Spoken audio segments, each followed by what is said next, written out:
Hello, happy Friday. I am super excited that it's Friday.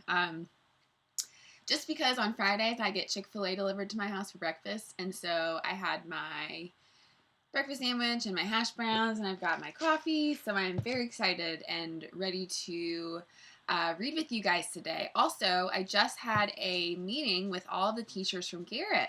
Miss Wapp was there, Dr. Powell, Coach N, Miss Bush, Miss Williams, Miss Becker, Miss Battles, Miss Center, Miss McCarty. They were all there. Everyone was talking about how the end of the year is going to go and how next year is going to look. So it was fun to see everybody's faces. So I'm really excited because I miss seeing people. So it was good to do that. And I wanted to let you guys know that we are going to try to do a Zoom call this weekend. I'm going to do a poll from your parents, which is where you ask people for their opinion about something and try to, lots of noises, and you try to, sorry, I got distracted by an email, and you ask them questions to find out what works best for the whole group. So we'll do one Saturday or Sunday, probably Sunday, just so I can get all your caterpillars and things out, because those should be arriving today. So we'll do that so you guys can see each other and talk with each other. Maybe you can do a read aloud. Some of you can share what you've been doing over the time that we've been out. So, yeah, we're going to go ahead and I'm going to minimize my screen again. Go over to this side today.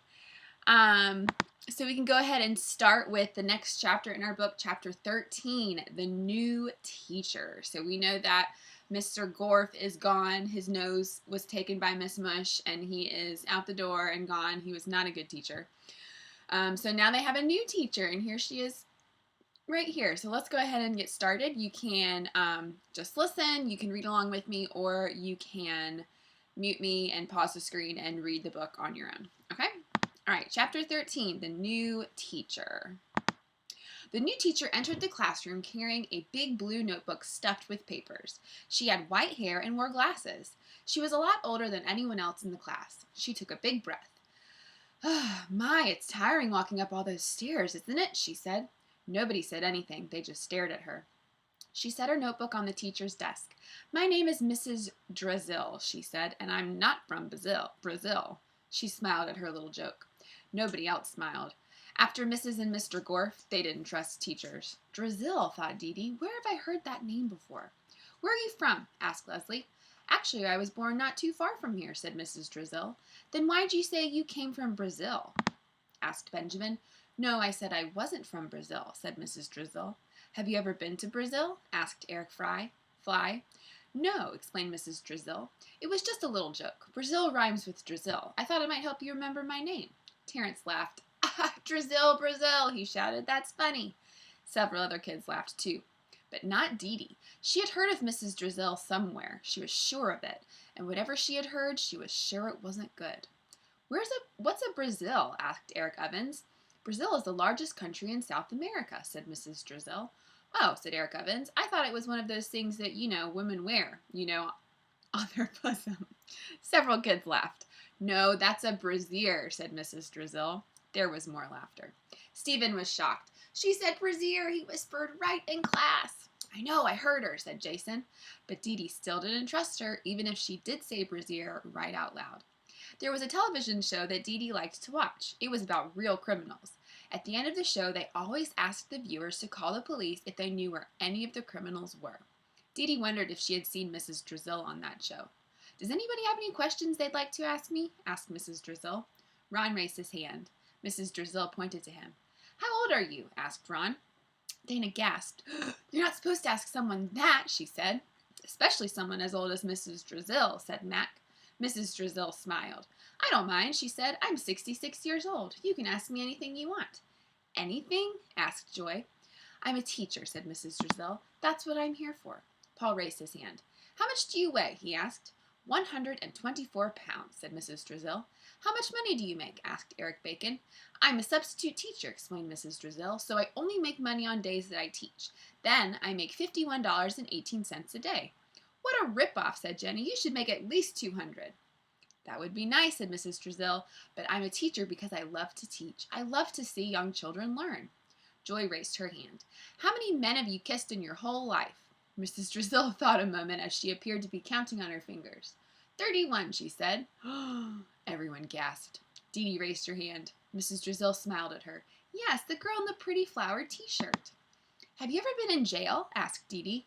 No, said Mrs. Drazil. Are the police after you? No, said Mrs. Drazil. Dee Dee still didn't trust her. Okay, said Mrs. Drazil. Before we get started, I want to say one more thing. I enjoy teaching so much that sometimes I get a little carried away. I talk too much. So if I start to get boring, will somebody please raise your hand and tell me? For real? Asked Todd. You want us to tell you to stop talking? And we won't get in trouble? Asked Bibi. No, of course not, said Mrs. Drazil. You'll be helping me and the rest of your class.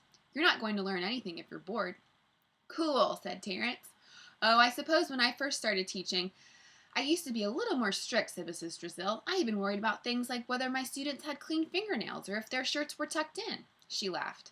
But the times have changed. I've changed. Besides, the kids were a lot worse back then. At least some of them. For just a second, her sweet face turned sour as she looked at her notebook on her desk. Then she smiled again. I believe teaching requires mutual cooperation. I will cooperate with you, and you need to cooperate with me. If we work together, we will have a very enjoyable learning experience. Her face turned sour again. But if you cross me, you will be very, very sorry. She ran her fingers over her blue notebook. Oh, maybe not today, maybe not tomorrow, but someday I will get you. You can run, but you can't hide. She smiled. Okay, let's get started. So that's Miss Drazil. Yikes, she's a little scary. If you cross her, you probably don't want to cross her. So maybe she's got something wrong with her. She seems nice, but it sounds like she's got a side to her that is a little bit scary. Okay, so when we return on Monday, we are going to go ahead and move on to chapter 14. A light bulb, a pencil sharpener, a coffee pot, and a sack of potatoes. All right, guys, have a wonderful weekend. It's supposed to be sunny and wonderful. Make sure you are social distancing. I am still not going out of my house. I'm going to walk the dogs and stuff and go to the grocery store when I need to. But other than that, I am not seeing other people. I want to make sure that this COVID-19 does not come back and hit us again. So be safe, be careful, and take care of yourselves. And I will see you on Monday.